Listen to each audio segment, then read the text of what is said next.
성경에는 수많은 인물들이 등장을 하는데요. 다 역사적인 인물들이죠. 근데 이들의 인생 속에 우리에게 참 기억에 남는 그런 컴백, 어떤 재기의 삶을 산 사람들이 있습니다. 대표적으로 몇 사람을 꼽아보면요. 모세를 들 수가 있는데, 모세는 이집트의 왕자였다가 사람을 죽인 살인죄로 쫓김을 당하게 되죠. 그래서 이집트를 급히 도망쳐서 지금의 사우디아라비아인 미디안 광야로 도망쳐서 거기서 40년을 살다가 나중에 하나님께 택함을 받아서 이집트에서 종노릇하고 있는 이스라엘 백성들을 구원하는 구원자로 다시 이집트로 금이 환영하게 됩니다. 우리가 잘 아는 다니엘이라는 선지자는요, 모함을 받아서 사자굴에 던져집니다. 죽을 수밖에 없는 상황이었죠. 하나님께서 다니엘을 지켜주십니다. 그리고 대신에 다니엘을 모함하였던 느부갓네살 왕의 신하들이 대신 죽임을 당하는 그런 반전이 일어나게 됩니다. 신약 성경에서 우리가 잘 아는 예수님의 제자 가운데 한 명인 베드로, 그는 예수님께서 예언하신 대로 닭이 울기 전에 예수님을 3번이나 부인하는 아주 그냥 비참한 처참한 모습을 보여줍니다.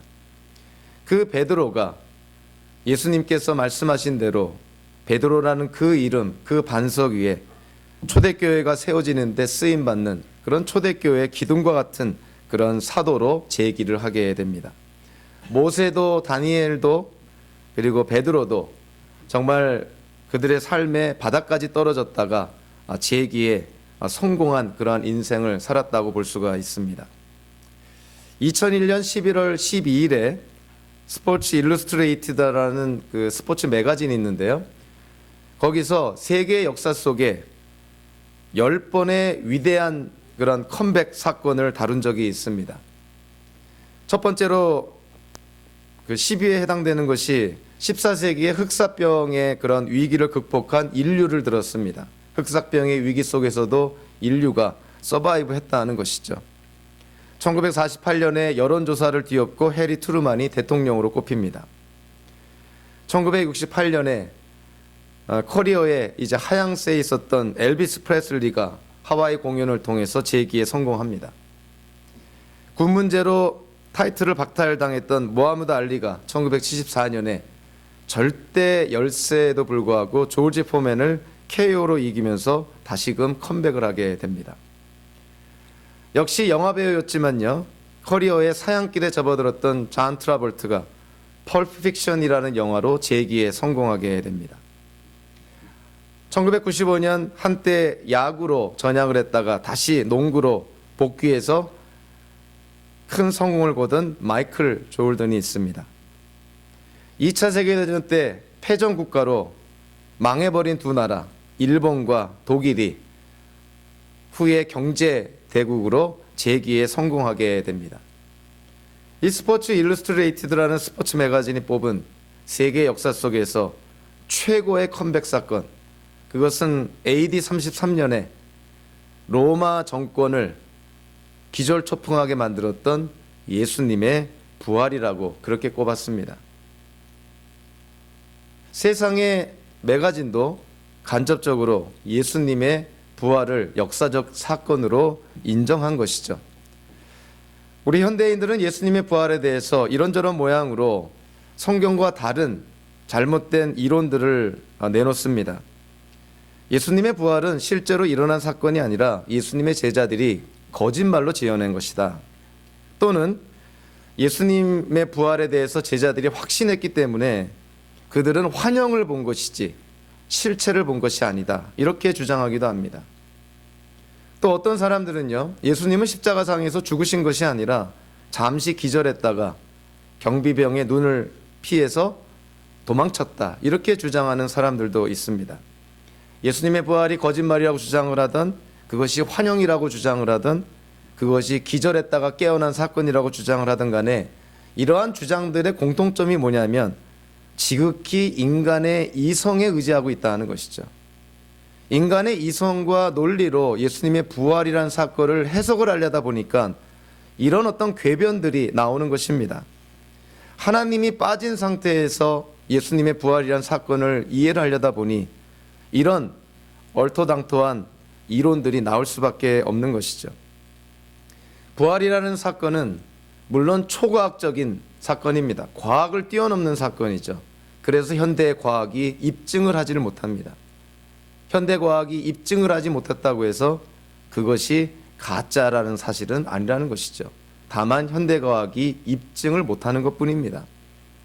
성경에 나타난 수많은 기적들, 현대 과학들이 입증을 하지를 못하죠. 증명을 못합니다. 그러나 무에서 유를 창조한 하나님께서 이 세상의 역사를 주관하시면서 이런저런 모양의 기적을 행하신다는 것은, 그것은 우리한테는 기적이지만 창조주 하나님에게는 기적이 될 수 없는 정말 아무 일도 아닌 것이죠. 물이 순간에 100년이나 묵은 최상급 포도주로 바뀌는 것, 우리 눈에는 그것이 기적이지만 무에서 유를 창조하신 하나님께는 그것이 어떻게 기적이 될 수가 있습니까? 그건 아무 일도 아닌 것이죠. The Passion of the Christ라는 영화를 제작하고 감독한 멜 깁슨이라는 사람이 기자들에게 질문을 받습니다. 여러분들 그 영화를 보신 분들은 혹시 기억을 하실지 모르겠는데요. 그 영화의 맨 마지막이 빈 무덤의 장면으로 끝나게 됩니다. 예수님의 고난이 그 영화의 중심 이야기였는데 맨 마지막 결론이 빈 무덤으로 끝납니다. 그래서 이 기자들이 궁금해하는 것이죠. 이 감독에게 묻습니다. 아니 어떻게 예수님의 고난이 중심 스토리인데 어떻게 빈 무덤으로 그 영화가 끝납니까? 멜 깁슨은 이렇게 답합니다. 예수님의 부활을 믿지 않는다면 우리의 믿음은 죽은 것입니다. 예수님의 부활이 없는 예수님의 고난 사건은 완성될 수 없고 의미도 없습니다. 이렇게 대답을 했습니다. 참 성경적이고 바른 그런 이해를 갖고 있는 답이라고 생각을 합니다. 오늘 우리가 함께 나눌 고린도전서 15장 1절부터 11절까지 짧은 본문이죠. 11구절밖에 되지 않지만 이 11구절 안에는 복음에 대한 엄청난 진리를 담고 있습니다. 세 가지로 우리가 나눠서 이해할 수 있는데요. 복음이 왜 중요한가? 우리가 왜 복음을 믿어야 되느냐? 우리가 왜 복음을 받아들여야 되느냐? 우리가 왜 복음대로 살아야 되느냐? 복음의 중요성을 강조합니다. 두 번째로, 그렇다면 그 복음에는 도대체 무슨 내용이 담겨져 있는가? 어떠한 내용이 담겨져 있길래 우리가 그 복음을 믿어야 되느냐? 그 복음의 내용에 대해서 언급을 합니다. 세 번째는 그 복음을 우리가 어떻게 확인할 수 있겠는가? 그 복음이 진리라는 것을 우리가 어떻게 확신할 수 있겠는가? 이 세 가지 측면으로 사도 바울이 지금 이 고린도 교회 성도들, 예수님의 부활에 대해서 의심하고 있는 성도들에게 예수님의 부활에 대해서 지금 확인시켜 주고 있습니다. 먼저 복음이 왜 중요한가? 사도 바울은요, 오늘 1절을 통해서 너무나 상식적으로 이야기를 풀어갑니다. 여러분들에게 복음을 전한 사람은 다름 아닌 바로 내가 복음을 전했습니다. 여러분들이 들은 복음은 다른 사람한테 들은 것이 아니라 바로 지금 이 편지를 쓰고 있는 내가 전했습니다. 그리고 내가 전한 복음을 다른 사람이 아닌 여러분들이 들은 것입니다. 내가 전하고 여러분들이 들었는데 왜 그 복음의 내용을 의심합니까? 지금 이렇게 간접적으로 책망하고 있는 것이죠. 그러면서 2절에서 사도 바울이 뭘 강조하냐면 내가 여러분들에게 전한 복음이야말로 여러분들에게 정말 구원을 가져다 줄 수 있는 유일한 소망이 된다는 것을 강조를 합니다. 2절에 보니까 사도 바울이 이렇게 말합니다. 내가 여러분에게 복음으로 전해드린 말씀을 헛되이 믿지 않고 그것을 굳게 잡고 있으면 그 복음을 통하여 여러분도 구원을 얻을 것입니다. 내가 여러분에게 전한 복음 의심하지 않고 그 말씀을 믿고 그것을 붙들면 여러분들이 구원을 받게 된다는 것이죠. 우리는 이 사도 바울의 표현을 통해서 질문이 나올 수가 있습니다. 그럼 복음을 듣는 거로 충분하지 않고 복음을 우리가 붙들고 그걸 지켜야만 구원을 받는다는 것인가? 그럼 구원이라는 것은 결국 우리의 행위에 달려 있는 것인가? 이렇게 반문을 제기할 수가 있는 것이죠. 그래서 사도 바울은 그런 의미로 여기서 얘기한 것이 아닙니다. 우리에게 구원을 가져다주는 믿음과 우리가 그 복음을 굳게 지키는 것은 분리되지 않는다는 것이죠. 즉 사도 바울이 강조하는 것이 뭐냐면 여러분들이 내가 전한 복음을 분명히 믿었다면 여러분들은 어떠한 상황 속에서도 그거를 지키고 붙들 수 있습니다. 만약에 잠깐의 유혹이나 어려움 때문에 그 복음을 만약에 포기를 한다면, 믿음을 포기한다면 그것은 믿음을 가졌다가 믿음을 잃어버리는 것이 아니라 아예 처음부터 믿지 않았던 것입니다. 우리는 대표적으로 성경에 가룟 유다를 생각할 수가 있는데요. 가룟 유다가 예수님의 12제자 가운데 한 명, 예수님을 3년 반 동안 쫓아다녔고요. 그리고 그 일행의 재정, 물질적인 것을 다루었던 사람입니다. 근데 이 가룟 유다가 나중에 돈 받고 예수님을 팔아넘기는 배신 행위를 하게 되죠. 본인도 죄책감에 자살을 하게 되는 비극적인 최후를 맞게 됩니다. 과연 가룟 유다는 처음에 믿었다가 나중에 믿음을 잃어버린 것인가? 성경을 통해서 보면 절대 그렇게 해석이 될 수가 없습니다. 가룟 유다는 믿은 것처럼 보였지만 결국 나중에 그의 행동을 통해서 그의 믿음이 거짓이었다는 것이 드러난 것뿐인 것이죠. 그래서 사도 바울이 오늘 말씀에서 우리에게 그걸 강조하는 것입니다. 복음을 믿고 그 믿음이 우리에게 구원에 이르는 참된 믿음이라면 우리는 그거를 어떠한 상황 속에서도 포기하지 않고 굳건히 붙듭니다. 그래서 여러분들도 굳건히 그 믿음을, 그 복음을 붙들어야 됩니다. 이걸 강조하고 있는 것이죠. 복음의 내용과 복음의 결과, 열매는 결코 분리되지 않습니다. 복음의 내용을 우리가 잘 듣고 이해했는데 복음의 열매가 삶에 나타나지 않는다. 예수님을 닮아가는 삶의 모습이 나타나지 않는다. 세상과 구별된 삶을 살지 않는다. 과연 그가 복음을 믿은 것인가? 성경의 말씀은 복음을 믿었다면 복음에 합당한 열매와 결실이 맺어져야 된다는 것입니다. 심지어는 예수님께서도 우리에게 너무나 쉬운 비유로 말씀을 하시죠. 그 나무가 좋은 나무인지 나쁜 나무인지 어떻게 알 수 있느냐? 나무의 열매를 통해서 알 수 있다는 것이죠. 포도가 맺히면 그 나무가 포도나무인 것이죠. 좋은 열매가 맺히면 그 나무가 좋은 나무인 것입니다. 우리의 삶에, 우리의 믿음에, 우리의 신앙에 만약에 열매가, 나쁜 열매가 맺힌다면 우리 자신이 아직 온전히 거듭나지 못한, 아직도 옛 죄성에 묶여있는 그런 상태라는 것을 우리에게 보여주고 있는 것이죠. 진정으로 거듭난 자, 다시 태어난 자는 그의 삶을 통해서도 정도 차는 있지만, 시간의 차이는 있지만 분명한 거듭남의 증거가 나타나야 된다는 것입니다. 사도 바울이 고린도 교회 성도들에게 내가 직접 여러분들에게 전해준 복음, 여러분들이 나한테서 직접 들었고 그렇기 때문에 그 복음을 듣고 믿고 붙들면 여러분들에게 분명 구원이 주어집니다. 그러면서 사도 바울이 오늘 본문 3절 4절에서요, 어찌 보면 고린도 교회 성도들이 이미 다 알고 있는 사실을 그러나 다시금 확인시켜 줍니다.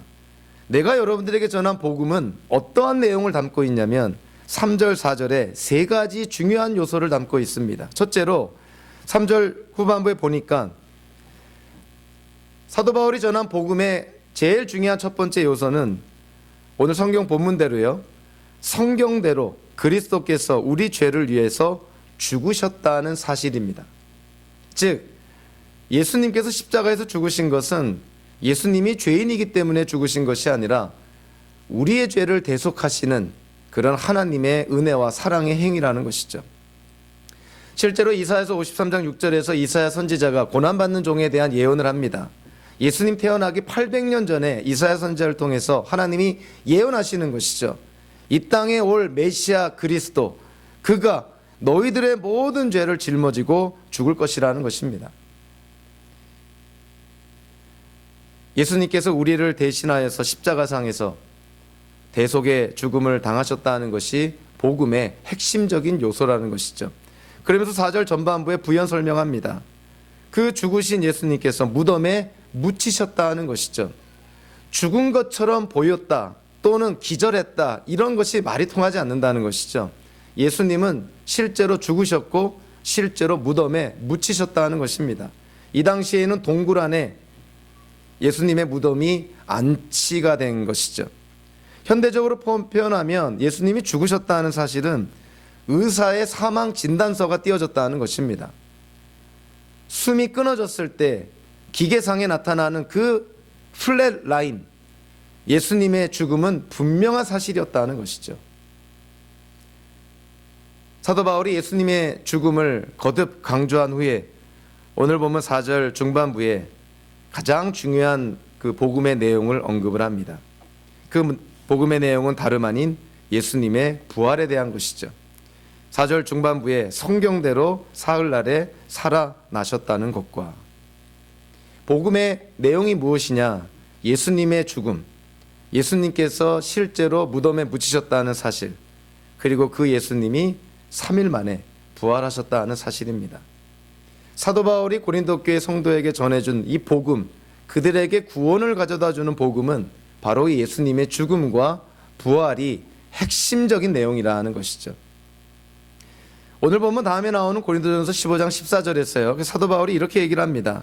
고린도 교회 성도들 가운데서 예수님의 부활을 믿지 못하는 사람들에게 이렇게 선포하는 것이죠. 그리스도께서 살아나지 않으셨다면 우리의 선포도 헛되고 여러분의 믿음도 헛될 것입니다. 예수님의 죽음과 부활이 없는 복음이라는 것은 복음이 아니라는 것이죠. 그거는 구원과 영생을 가져다 주지 못한다는 것입니다. 그거는 다른 복음이고 가짜 복음인 것이죠. 우리가 믿는 복음, 말 그대로 문자적으로 우리에게 기쁜 소식을 전해주는 복음은 예수님의 죽음과 부활이 가장 핵심적인 메시지라는 것입니다.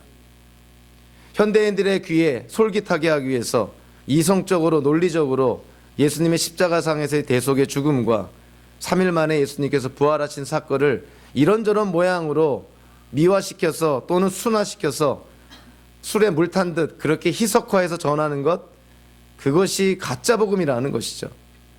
사도 바울은 오늘 단도직입적으로 얘기합니다. 고린도 교회 성도들에게 여러분에게 구원을 가져다 주는 복음은 바로 예수님의 죽음과 부활에 대한 메시지입니다. 이것이 빠진 메시지, 이것이 빠진 선포는 다 헛된 것이고 예수님의 죽음과 부활이 없는 것을 믿는 것은 여러분들 다 헛된 믿음입니다. 그건 가짜 믿음이라는 것이죠. 사도 바울이 고린도 교회 성도들에게 정말 아비의 마음이죠. 목자의 마음으로 자기가 개척하고 1년 6개월 동안 사역했던 그 고린도 교회 성도들을 향하여서 안타까운 심정으로 이 서신서를 씁니다. 내가 전한 복음에는 예수님의 죽음과 부활이 있다는 거예요. 거기에 대해서 한치의 의심도 해서는 안 된다는 것입니다. 예수님의 죽음과 부활이 빼먹은 복음은 가짜 복음이고 거짓 복음이기 때문인 것이죠. 사도 바울이 오늘 보면 마지막 이제 3절 이후로부터 사도 바울이 강조하는 것이 있습니다. 복음만이 우리에게 구원을 가져다 주는데 그 복음 안에 예수님의 죽음과 부활이라는 메시지가 있는데, 자 그렇다면 사도 바울이 다른 그 사도행전의 기록 같은 걸 통해서 보니까 선교 여행을 할 때 이방인들에게 복음을 전할 때 여러 복음의 내용 가운데서 사도 바울이 가장 강조했던 요소가 뭐냐면 바로 예수님의 부활입니다. 물론 예수님의 죽음도 강조하지요. 예수님이 누구신지도 강조합니다. 그러나 가장 강조했던 부분은 바로 예수님의 부활이었던 것이죠. 그래서 오늘 본문에서도 사도 바울이 이 복음의 요소 가운데서 예수님의 부활을 강조합니다. 그래서 예수님의 부활에 대해서 혼란을 겪고 있는 성도에게 내가 비록 이 편지를 통해서지만 의심하고 있는 여러분들에게 내가 예수님의 부활을 확인시켜 주겠다는 것입니다. 왜 예수님의 부활이 사실적이고 실제적이고 역사적이고 객관적인 사건이었는지를 내가 알려주겠습니다. 내가 여러분들에게 확인시켜 주겠습니다. 사도 바울이 오늘 본문에서 두 가지를, 그리고 성경의 다른 여러 부분을 합쳐서 또 하나의 증거를 합력해서 예수님의 부활이 역사적인 사건이었다는 것을 말해주고 있습니다. 첫째로요, 3절 4절에서 사도 바울이 예수님의 죽음과 예수님의 부활을 언급을 하면서 공통적으로 사용된 표현이 있습니다.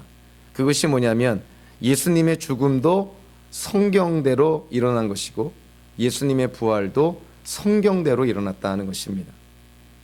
예수님의 죽음과 부활이 우연히 마지못해서 그냥 상황적으로 어쩔 수 없이 일어난 사건이 아니라 성경대로, 무슨 말씀이냐면 여기서 말하는 성경은 구약 성경을 의미하는 것이죠. 구약에서 하나님이 예언하고 약속한 사건이라는 거예요. 하나님이 이미 계획한 사건이라는 것입니다. 인류의 구원을 위해서 이 땅에 사는 하나님의 자녀들을 위해서, 그들을 구원하기 위해서 하나님이 계획한 사건, 그래서 성경에서 예언대로, 성경에서 약속한 대로 예수님은 십자가에서 우리의 죄를 대속하시는 죽임을 당하셨고, 그리고 성경에서 약속한 대로 예수님은 3일 만에 부활하셨다는 것입니다. 성경이 놀라운 것은요, 성경이 66권으로 되어 있는데 1500년에 걸쳐서 40명 이상의 저자들이 각기 다른 시대, 다른 문화, 다른 언어, 다른 대상들을 놓고 서신서든 시가서든 예언서든 역사서든 씁니다. 근데 그 모든 66권이 예수 그리스도를 중심적으로 쓰여지고 있다는 것이에요. 그거는 성경 66권을 쓴 인간 저자들이 참된 저자가 아니라 그들을 통한 진짜 성경의 저자가 있다는 것이죠. 이 성경을 통해서 우리에게 전해주고자 하는 그 내용을 실제로 인간 저자들을 통해서 쓰신 분이 있다는 것입니다. 그래서 성경의 참된 저자는 인간들이 아니라 하나님이 성경의 저자인 것이죠. 그래서 우리가 기독교적으로 그걸 어떻게 표현하냐면, 하나님께서 인간 저자들에게 성령으로 영감을 주어서, 인스파이레이션, 영감을 주어서 영감받은 성경의 인간 저자들이 하나님의 말씀을 기록했다는 것입니다. 그래서 1500년이 넘는 기간 동안 40명이 넘는 저자들 통해서 66권의 성경이 기록되었는데, 성경이 일관성 있게 일관적으로 메시지를 전해줍니다. 이 땅에 하나님이 구원하시기 위해서, 이 세상을 구원하시기 위해서 메시아 그리스도를 보내주겠다는 것이죠. 이미 선악과 사건을 통해서 하나님께서 인류를 징계하신 후에 창세기 3장 15절에 하나님이 우리에게 복음을 전해주십니다. 여자의 후손이 태어날 텐데 그가 뱀의 머리를 부숴버릴 것이다. 사탄의 권세를 부숴버릴 것이다. 사탄이 사용하는 최후의 권세가 죽음이라는 권세인데, 예수님이 십자가에서 죽음으로 그 죽음의 권세를 부숴버렸다는 거야. 이 세상에 죄가 들어오고 하나님의 징계와 저주를 받는 이 우주 만물을 하나님이 구원하시기 위해서 창세기 3장 15절에 벌써 우리에게 복음을 선포하십니다. 여자의 후손이 누구겠어요? 사탄의 권세를 부숴버리는 분이 누구겠습니까? 그분이 바로 예수 그리스도라는 것이죠.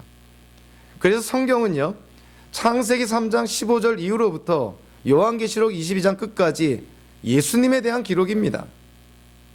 하나님께서 이 땅에 구원을 위해서 보내주시겠다고 하는 그 메시아 그리스도, 기름 부음 받은 자, 하나님의 아들 예수님의 기록인 것이죠.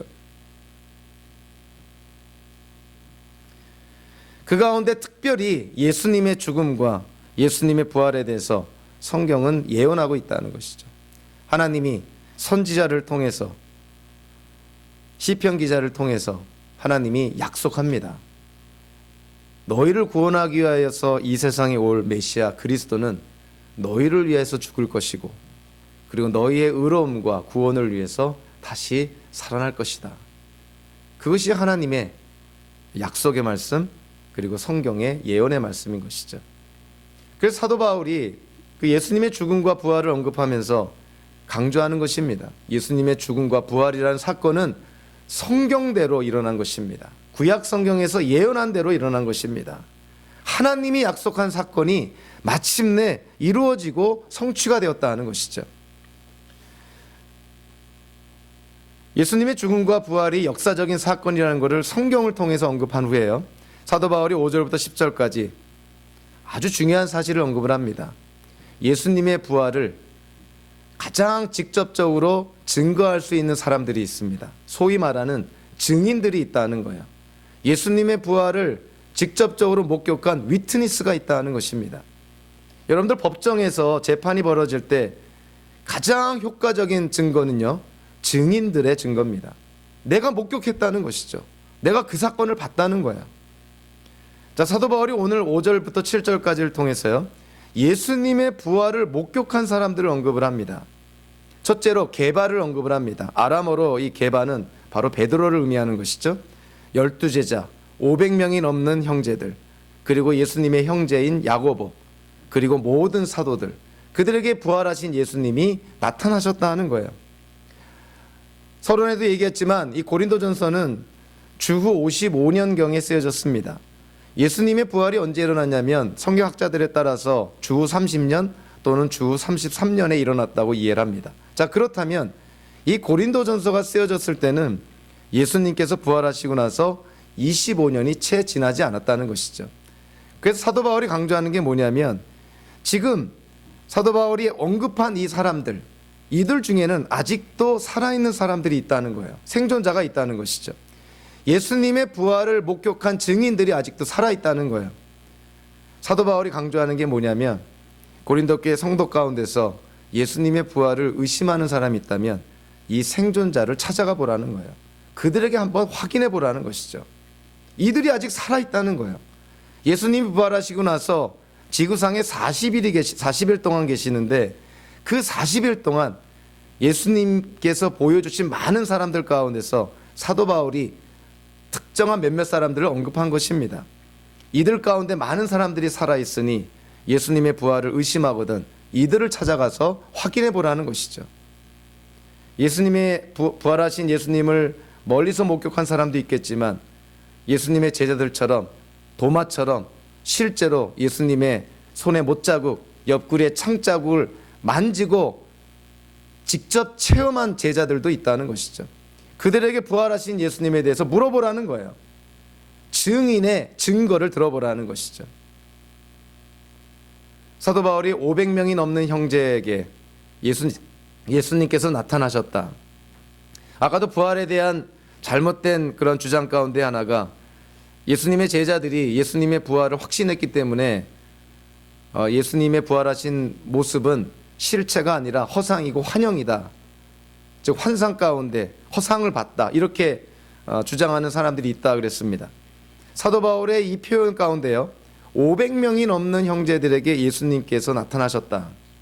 여러분들 환영이나 환상은 한 사람이 경험하고 체험하는 것이지 다수가 여러 그룹이 단체가 같이 경험하는 것은 결코 그것이 환영이나 환상이 될 수가 없습니다. 현대의 심리학 이론 가운데서도요. 여러 명이 동시에 무엇인가를 봤다면 그것은 환영이 아니라는 거예요. 환상이 될 수가 없다는 것이죠. 500명이 동시에 같이 예수님의 부활하신 모습을 봤다는 것은 부활하신 예수님의 모습이 환영이나 허상이 아니라 실체라는 것입니다. 500명이 다 환영을 볼 수가 없다는 거예요. 그거는 심리학 이론으로도 불가능한 이론이라는 것이죠. 사도 바울이 강조하는 것은 예수님의 부활은 역사적인 사건이었다는 거예요. 그러면서 마지막으로 사도 바울이 하나를 더 강조합니다. 예수님의 부활은 성경대로 일어난 사건이고 예수님의 부활을 목격한 증인들이 아직도 많이 살아 있습니다.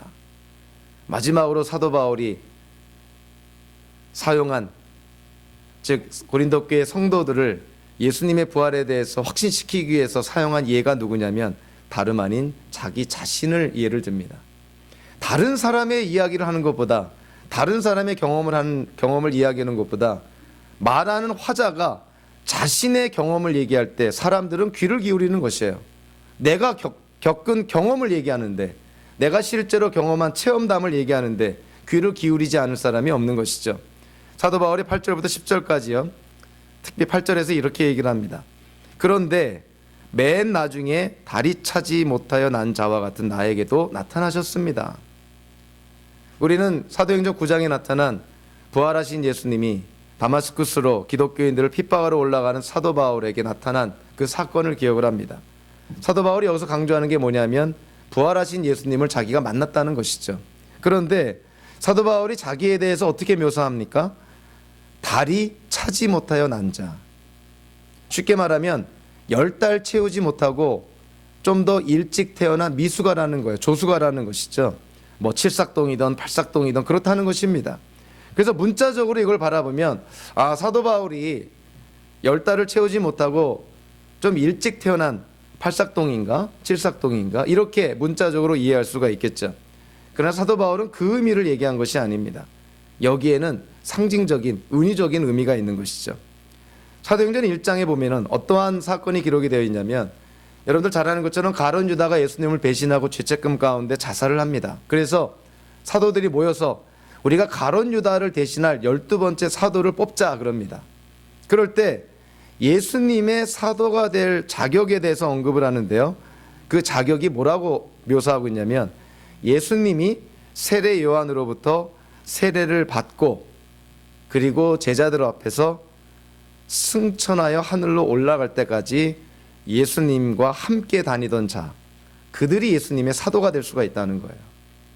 그러니까 예수님께서 세례 받으시는 것, 예수님의 공생의 기간, 십자가상에서의 그런 죽음, 부활, 40일 이후에 승천하는 그 모든 사건을 목격한 사람이 예수님의 사도가 될 수가 있다는 것이죠. 그것이 예수님의 사도가 될 수 있는 자격 조건이라는 것이에요. 자, 그런데 사도 바울은 어땠냐면요, 사도 바울은 예수님을 만난 적이 없습니다.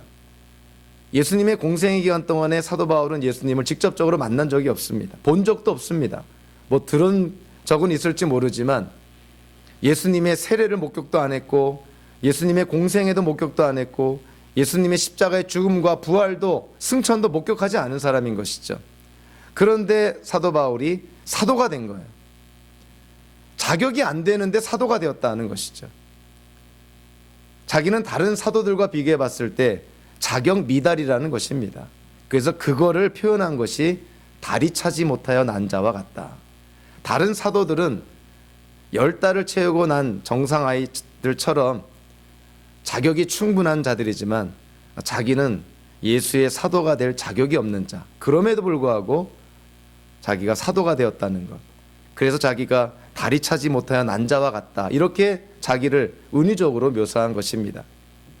그래서 같은 맥락으로 9절에 보니까 쉽게 이해가 되죠. 사도 바울이 자기에 대해서 어떻게 얘기합니까? 나는 사도들 가운데서 가장 작은 사도입니다. 충분히 이해가 되시는 말씀인 것이죠.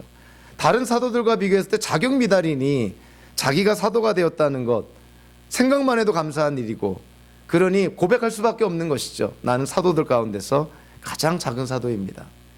그래서 10절에 우리에게 너무나 잘 알려진 그런 고백을 하죠. 그래서 내가 지금 이 자리에 있는 것, 이 모습으로 있는 것, 이방인의 사도로 지금 하나님께 불림을 받아서 쓰임 받는 것, 이것이 다 하나님의 은혜다, 이렇게 고백을 하는 것입니다. 나의 나된 것이 다 하나님의 은혜다. 자격 없는 내가 하나님의, 예수님의 사도가 된 것, 다 하나님의 은혜라는 것이죠. 더 나아가서 다른 어떤 사도들보다 더 수고하고 열심히 일한 것, 그것조차 하나님의 은혜라고 언급을 합니다. 하나님께 쓰임 받는 것이 하나님의 은혜라는 것이죠. 저도 그렇고 여러분들도 그렇고 이 땅을 살아가면서 하나님께 쓰임 받을 때가 있습니다. 그것이 상황적으로, 환경적으로, 또 어떠한 하나님의 일을 위해서 여러분들이 쓰임 받을 때가 있습니다. 여러분들 절대 불평하시면 안 되는 거예요. 수많은 사람들 가운데서 하나님이 나를 택해서 어떠한 일을 이루고 성취하시고자 한다면 그것이 하나님의 은혜라는 것이죠. 사도 바울이 그렇게 고백하는 것입니다. 내가 쓰임 받는 것, 그것이 하나님의 은혜다. 다른 서신서에서 사도 바울이 뭐라 그럽니까? 자기는 죽을 고비도 여러 번 넘겼다는 거예요. 굶기도 많이 굶었다는 것이죠. 바다에서 며칠을 떠다니기도 했다는 것입니다. 40에 하나 감은 매, 39대나 되는 그런 태형을 몇 번이나 받았다는 것 아니에요? 그럼에도 불구하고 사도 바울이 고백합니다. 그럼에도 불구하고 내가 하나님께 이렇게 쓰임받는 것, 하나님을 위해서 수고하는 것, 이 모든 것이 다 하나님의 은혜입니다. 그래서 우리도 같은 고백이 돼야 되겠죠. 우리가 지금 이 자리에 이 모습으로 이 땅을 살아가는 것, 그것이 하나님의 은혜입니다. 그리고 우리가 나중에, 지금도 그렇고 나중에 어떤 형태든 간에 하나님께로부터 쓰임을 받는다면 그것이 하나님의 은혜라는 것이죠. 왜 다른 사람들은 편하게 신앙생활하는데 왜 하나님이 나한테 이렇게 어려운 일 많이 주시고 힘든 일 많이 주시고 또 겹겹이로 쌓여진 그런 일들을 주셔서 왜 이렇게 고생하게 만듭니까? 하나님께 불평할 것이 아니라는 것이에요. 하나님께 쓰임받는 것이 은혜라는 것이죠. 사도 바울은 예수님의 부활은 성경의 예언대로, 성경에 나타난 하나님의 약속대로 이루어지고 성취된 사건입니다. 그리고 예수님의 부활하신 모습을 직접 목격한 증인들이 아직 살아 있습니다. 그리고 그 증인 가운데서 내가 바로 증인입니다. 예수님의 부활을 내가 목격했습니다. 그러니까 고린도 교회 성도들에게 예수님의 부활에 대해서 의심하면 안 됩니다. 여러분들이 예수님의 부활을 의심한다면, 예수님이 부활하지 않았다면 여러분들의 믿음은 다 헛것입니다. 여러분들의 구원과 영생이라는 것도 다 허상입니다. 오늘 본문에 나와 있지 않지만요, 어떤 증거를 제출할 때 우리 재판에서도 보면 이런 증인들의 증거와 같은 직접적인 증거가 있는 반면에 이 간접적인 증거가 있습니다. 우리가 그거를 정황 증거라 그러죠. 이 간접적인 증거들을 모아놓으면 직접적인 증거만큼이나 효력을 발휘할 때가 있습니다. 뭐 예를 들면 최근에 일어났던 그런 사건들이죠. 카드 내역을 조사했더니 그동안 부인해왔던 어떤 호텔에서 결제한 카드 내역이 나왔어요. 그거 하나 때문에 이 사람 정치 인생 끝났습니다. 청와대에 안 갔다고 그렇게 우기던 사람이 김밥 먹은 카드 내역 때문에 결국 들통이 나서 그 사람을 청와대에 데려다 줬던 운전사가 실토할 수밖에 없었던 것이죠. 어떤 그런 간접적인 증거가 모아지면 부인할 수 없는 결정적인 증거가 되는 것이에요. 이런 어떤 직접적인 증거 말고도요, 성경에는 예수님의 부활에 대한 간접적인 증거들을 많이 우리에게 보여줍니다. 한 5가지로 우리가 분류하면 다음과 같이 볼 수가 있는데요. 우리가 잘 아는 것처럼 예수님께서 십자가에 달리실 때, 즉 재판받고 고난받고 십자가에 달리실 때 제자들의 모습이 어땠냐면 다 도망쳤습니다.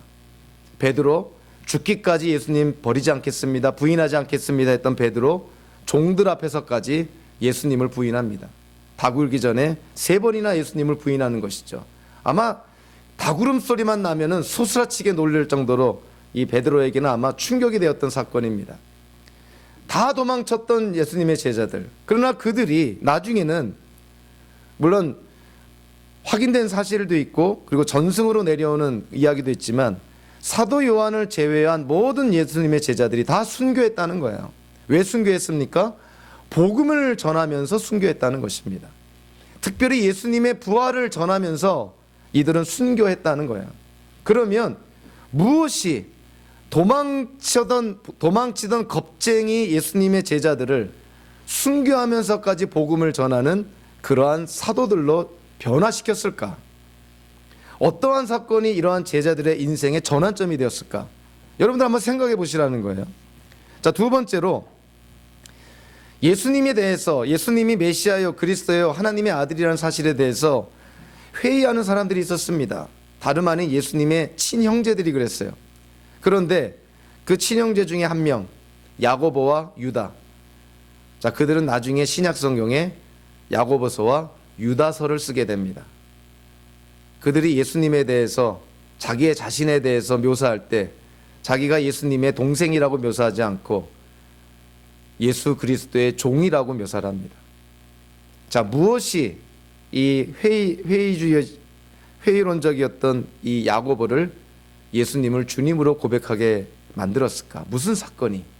사도 바울은 기독교인들을 핍박하던 자였는데, 사울이라는 바리새인이었는데 그가 어떻게 순교하면서까지 이방인에게 복음을 전하는 사도로 거듭날 수 있었을까?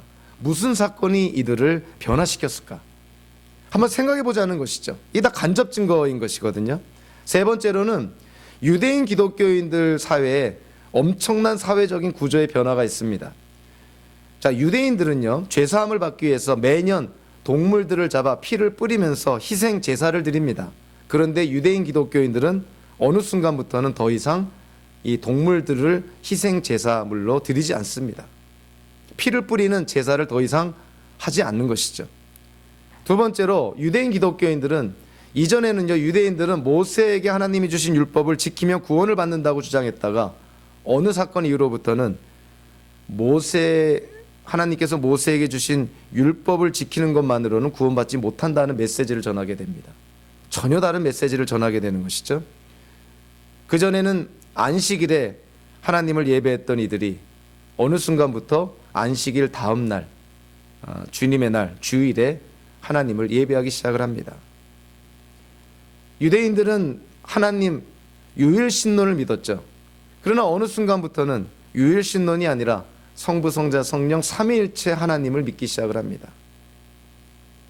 유대인들은 로마를 쳐부수는 정치적인 메시아, 그리고 군사 장군과 같은 그런 메시아를 기다렸는데 유대인 기독교인들은 그런 정치적이고 군사적인 정말 승리하는, 우리에게 어떤 승리를 가져다주는 그런 메시아가 아니라 온 세상의 죄를 짊어지고 고난받는 메시아를 선포하기 시작을 합니다.